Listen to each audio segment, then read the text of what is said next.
There seems to be the sound of electronic equipment. Who's there? It's me. The door is not locked. Come in. Okay. Can I help you? Just looking around. Feel free. This is open to everyone on the Express.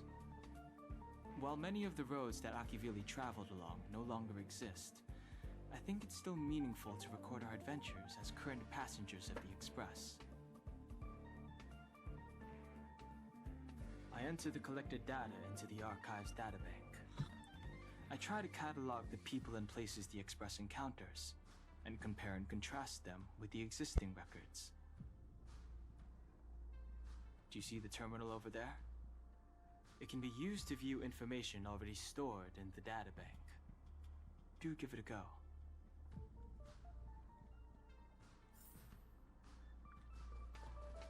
What is this then? Bookshelf. No. These are just the ones that we have access to already. Okay. Open the character screen. Ah. Choice isn't as elusive as it may appear. Story. We don't have any story. Not yet, anyway. How about you? The chest of Georius, the body of the fallen dragon supporting the shattered earth enduring millennia of pain. Downhung, the nameless and the crisis heir who guards the earth's core flame, steadies the world before it falls, and guides all life across the land to a new home beyond. Rivers flow to the sea, mountains echo in harmony, and the eternal path stretches 10,000 miles. Miles?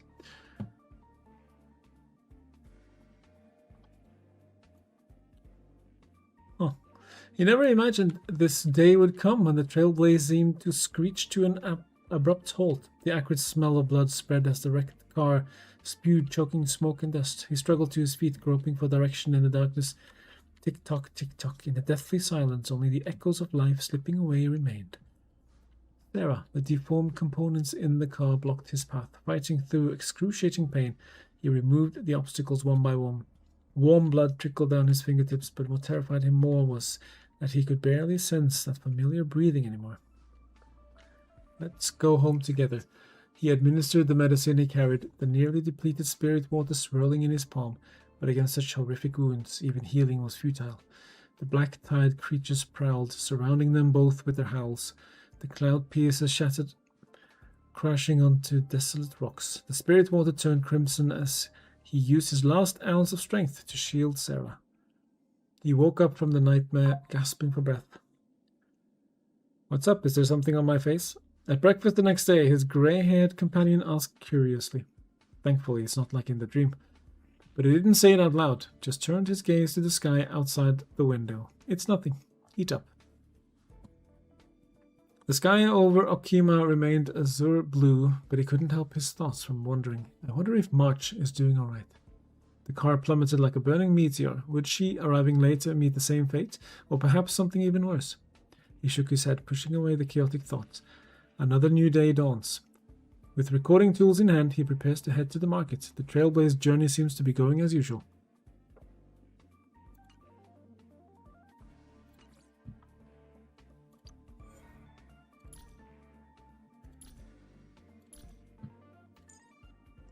A spirited and quirky young girl who is into all the things girls her age are interested in, such as taking photos. She was awakened from a piece of drifting eternal ice, only to find that she knows nothing about herself or her past. Though initially feeling dejected, she decided to name herself after the date of her rebirth, and thus, on that day, March 7th, was born. Drifting eternal ice. How did she get there? Why does March 7th take photos? First of all, girls like me should like this kind of pastime. Besides, I won't forget anything that I keep a photo of. What has March 7th come to learn about photography? Number 1, when taking pictures of terrible cuisines, all the details must be clearly visible on the pictures because taking pictures of food is equal to eating them. Every detail matters. Number 2, as long as you take a picture with your eyes closed, you will be able to capture an expression of your subject with their eyes closed. What? How does that work?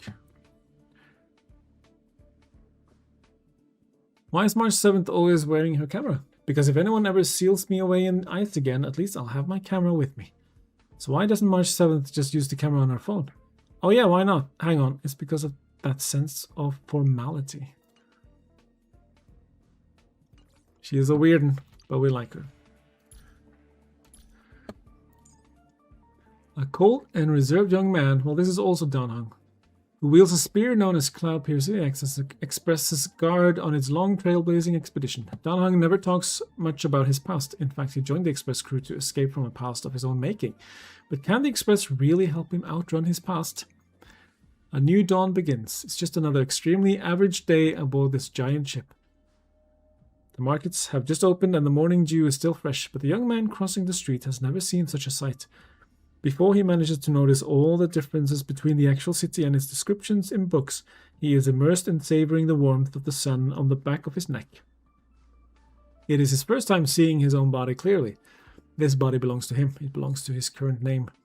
When he arrives at the port, the escorting soldiers removes the last of his shackles. He walks forward without looking back. He can feel, ever so faintly, several pairs of eyes gazing at him from within the city. Eyes filled with hatred. It isn't until the spaceship takes off that he turns his head and takes one final look at this place. It really is a magnificent and grand spaceship, just like the books say. He only glances at it once, then turns his head away to where the stars shimmer dimly and an uncertain future lies. He looks out in silence. Several pair of eyes gazing at him with eyes filled with hatred. Why do they hate him? Maybe we'll figure it out someday. Asta, a fiercely inquisitive and energetic young girl, she is the lead researcher of the space station Herta. Whether it is managing opinionated staff or courteously but firmly responding to the Intelligentsia Guild's devious demands, Asta handles it all effortlessly. After all, commanding a space station is much easier than taking over the family business. Back when she was still a child, but was already picking out her own telescopes, Asta would always hear the faint murmurings of elders praising her. She was quite proud of this, because she could discern the quality of a telescope's primary mirror and autoguider with a mere glance. It wasn't until she drew within earshot one day that she learned that they were actually tutting and tisking at her. How could such a little girl manage to pick out such expensive items? Personal hobbies don't exist in the eyes of these people. All they chose to see is a pampered little princess. You like stars? Oh, I get it. You're a little girl. You all like sparkly things. Yes, I'm researching proto-stars at the moment. I hope to name the stars I discover after myself, just like those famous astronomers of old. Is that all? Shall we name this planet after you for your next birthday? How about 2 planets? Those are actually quite cheap. Hey, where are you going, Asta? Asta? Rude people. Herta Space Station's true master. As the human with the highest IQ on the blue, she only does what she's interested in, dropping projects the moment she loses interest, the best example being the space station. She typically appears in the form of a remote-controlled puppet. It's about 70% similar to how I looked as a child. Herta. Should you know what's going on? Well, if you want to know what's going on, you can watch the YouTube series. It depends. If you're interested in the lore and everything, then yeah, maybe. But it's not that. I just enjoy getting to know all the characters and all the lore and all the everything. Madame Herta's manuscripts are extremely valuable assets. Its core rarity is not in how Madame Herta rarely pens to paper, but because to a genius like her, nothing is ever worth recording. Scientific research that would take normal researchers 10 years or even a lifetime to achieve may be able to shed light on an entirely new domain of research, but they are to Herta as ordinary as turning on an LED light. Who would waste time trying to systematically record such trivial matters? It's not just Madame Herta. Any documentation written by a genius society member is a priceless treasure. However, Herta is more generous and more understanding toward normal people like us. She leaves her handwritten drafts behind in random places around the space station with as much generosity as she allows researchers to study the curios she's collected. Of course, we all firmly understand that Madame Herta isn't being lazy and just discarding incomplete drafts around the place. It's so she can claim to investors with plausible deniability that I finished writing that paper but can't find it anywhere.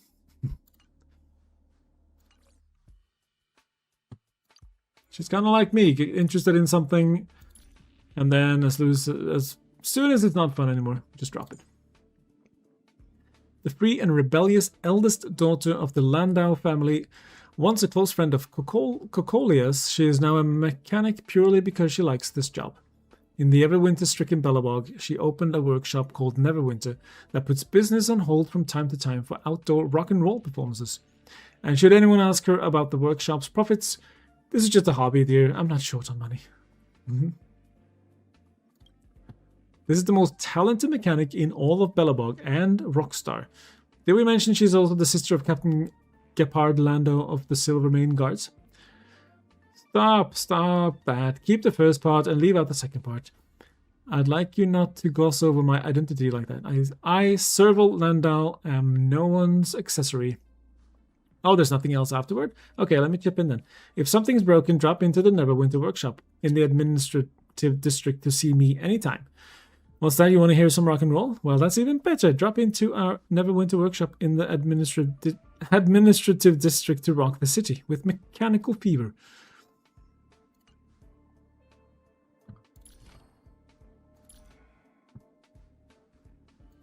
Cool.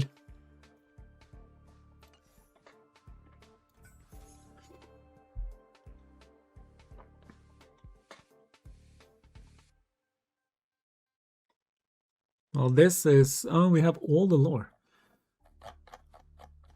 16 out of 16.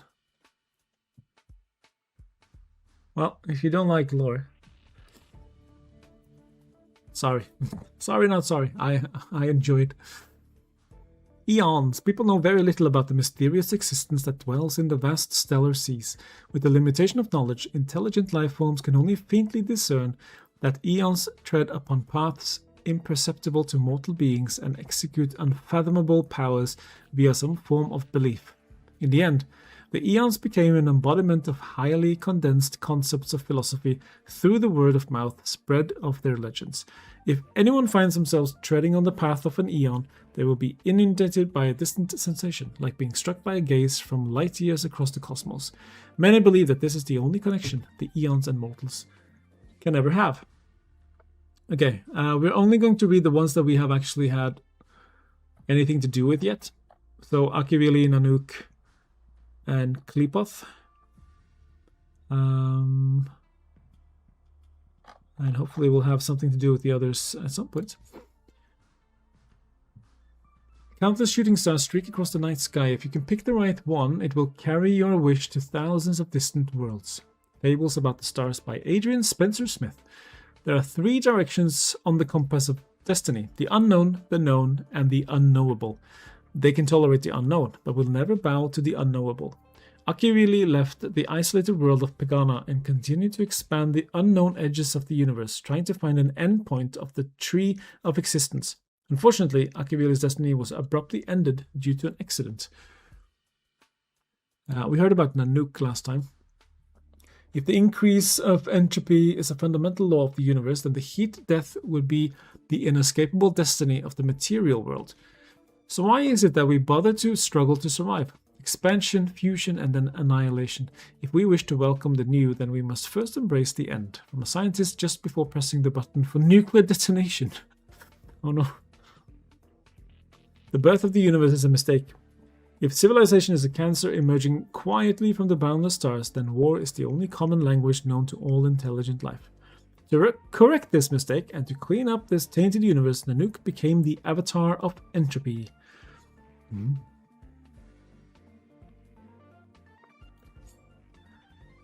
Kleepoth the Preservation. The philosopher gazes upon the stars, trying to find the ultimate goal of civilization. Build a wall, a majestic voice echoed in his head. Build a wall. That's a terrible idea. The builder of the Celestial Comet Wall, the Subspace Crystalline Barrier, and the Great Attractor Base. Followers call them the Amber Lord, one of the oldest and most tenacious eons, having survived the Dusk Wars. Aware of the imminence of their mortal enemies devouring, the Amber Lord forged a powerful light-years-long seal that would isolate and protect the living worlds.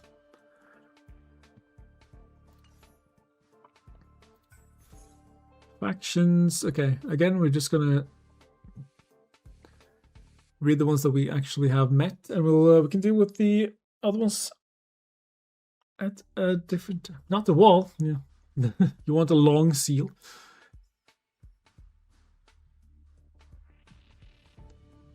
The mortal being's speculation of divine intent is a futile endeavor, akin to the irrelevance of a mayfly against the enormity of the cosmos. However, when individuals harbor a shared misconception, they gather as a crowd, giving rise to an added value, the formation of consensus, the transmutation of misconception into a generally accepted solution, and the attraction of the collective. Subsequently, factions naturally emerge. Regardless of the size of factions, they all believe that their faith bears the will of the eons. Countless factions even claim to be the emissaries of a certain eon. Most of the eons have found no interest in the ways of these factions. Some, however, find it extremely amusing to watch these ants in their fervent labor. They may provide careful guidance or create mysticism to alter the progress of the faction. This is their way of influencing the world. Though most of the eons remain distant, the vast number of factions have made these stars a lively place. They carry banners and flags, forming allies and foes, fighting those who stand against their beliefs. The cosmos became a lively place indeed. The eons are like the gods. Astral Express. Choo choo, sit tight. No one fight. Warp jump, watch your head. Choo choo, seatbelt fasten up. Buffet car speeding up. Astral Express safety instructions. Pom pom version. After the fall of Akivili, the eon of Trailblaze, their trailblazing will was inherited by their followers, the Nameless, including the Astral Express that the eon once rode on. However, as the cancer of all worlds continues to spread, the star rails that the Express runs on also fell victim. The Express could barely run before the blight descended and had no voice but to run aground when the rails became overly obstructed. It remained so for many years until a girl with red hair discovered the desolate Express. She was fascinated by the wordless stories the engine and the star rails had in store. She spent countless hours repairing the cracks and evening the dents, restoring the Express to its original form. The curious girl then set foot into the Express and began her trailblazing voyage that surveys the cosmos. The Astral Express made stops at every station, with passengers boarding and exiting along the way. Many join and leave the Express's journey. The travelers come from different worlds, shoulder different burdens, and head to different destinations. However, while they are on the Astral Express, they would share the same voyage. That is why Himiko and the Express do not hesitate to open the doors to anyone willing to share this magical experience, regardless of their agendas and intentions. Well, that sounds a little bit dangerous, though. Just can't let anyone aboard. Stellaron, Hunter Blades, Silverwolf, Sam. The aforementioned above, I'm gonna assume Kafka was mentioned before Blades, Silverwolf, and Sam then? The aforementioned above, dead or alive, do not hurt the Destiny's slave and do not let them lose their ability of independent thinking. A wanted notice put out by the Interastral Peace Corporation. In a quiet moment in time, the cancer of all worlds began to cause ripples across the stars like a rock tossed into a pool of water. Before anyone noticed, this twisted and unknown matter had already corrupted a great number of worlds. But resplendent and mesmerizing gems accompanied this corrosive mud. Gems known as the Stellarons. Death and despair followed wherever Stellarons went. For many civilizations who have experienced the disasters it brings, Stellarons are symbols of destruction. However, despite the Stellarons' nature, there emerged the fearless few who travel between worlds to obtain Stellarons. They call themselves the Stellaron Hunters. No one knows anything about the Stellaron Hunters aside from what they have done. Which eon do they worship? What do they want with the Stellaron? With the cosmos filled with rumors about them, only one thing is for certain. Though the Stellaron Hunters are few in numbers, each of them holds incredible capacities and powers. Yeah. We have a Stellaron inside us now. Was that their plan? I think it was. I think it was Kafka and Silverwolf's plan to find it and implant it. I guess that's what they did when they sort of woke us up. They implanted the Stellaron into us before we woke up. I'm assuming. Are you the Stellaron hunter? I'm looking for the hunter is a hunter? Is any hunter? The Nameless. Mysterious strangers were seen to come and go in many worlds. Fables about the stars. Adrian Spencer Smith. 1,000 years ago, the Aeon Akivili traversed across worlds, laying down the silver rail that linked worlds together in the Sea of Stars, and leaving behind countless legends about the universe and exploration. The brave and curious were attracted by the tales of these adventures and followed the steps of the Trailblaze, joining the god on their journeys to explore the cosmos. The adventurers called themselves the Nameless. They rode the express created by Akivili and set off on thrilling adventures on planets connected by the Silver Rail. Legend has it that Akivili the Trailblaze loved journeying with mortals. They and the Nameless would share wine from various worlds and sing songs composed by diverse civilizations. They would disguise the moving express as the trail of a shooting star and laugh at the people looking up in awe. However, they would often get into deep trouble due to their recklessness, only to be saved by the Aeon's power. Akivili formed a deep bond with their followers, and their adventures continued to attract travelers to join the ranks of the Nameless. When Akivili fell, a group of loyal Nameless carried on what the Aeon had started, continuing the exploration of the unknown. They held the belief that one day the will of Trailblaze will connect the entire universe.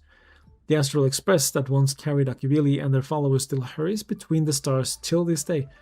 It is believed that the Express is powered by the heart of the deceased Aeon and is repairing with great difficulty the Star Rail contaminated by the unknown cancer.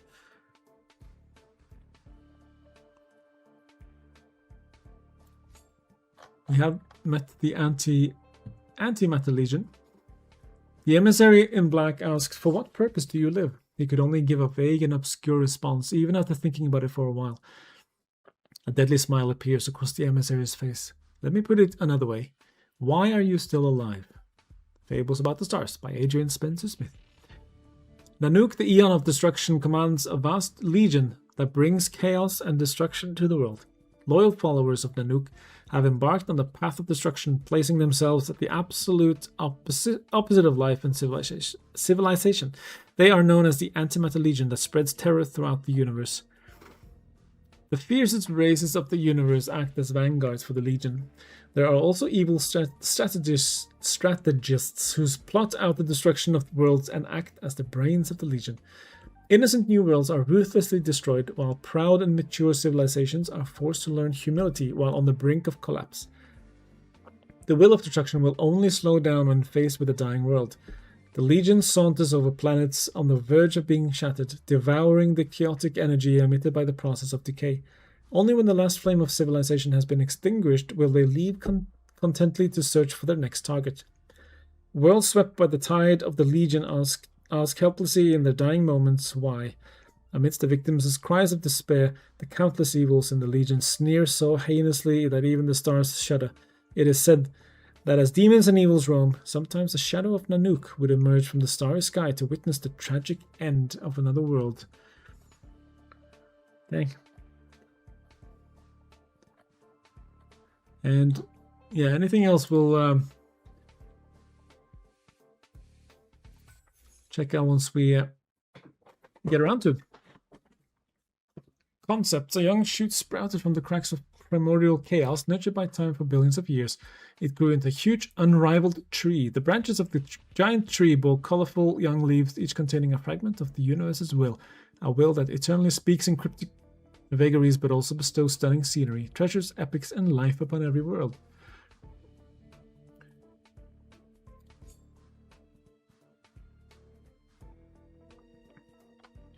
Not Herta Space Station, the location, not content with the laws of the common world, Herta of the Genius Society set her sights on the unexplained existence of the cosmos, expecting those distant mysteries to satisfy her curiosity. To this end, Herta led the establishment of a museum-like starship and launched it into orbit starting their research to seal all strange existences among the stars. That was how the famous Herta Space Station was born. Nowadays, the space station possesses innumerable curios and is a veritable space museum. A great number of researchers also live on the station. They continuously collect relics and curios all over the cosmos, record their appearances and functions, establish systematic methods to observe and study them, ultimately finding even more confounding enigmas from their studies. That, in fact, was Herta's initial goal. This large collection often attracts jealous eyes. Various forces watch from the shadows. Due to Herta's power, the space station had rarely experienced a real crisis, and the collection and investigation work continues to operate in an orderly manner. These other locations we haven't gotten to yet, so we're not going to worry about that yet. Okay, that was a lot of reading. Let's carry on. Do something that's not reading for a little bit.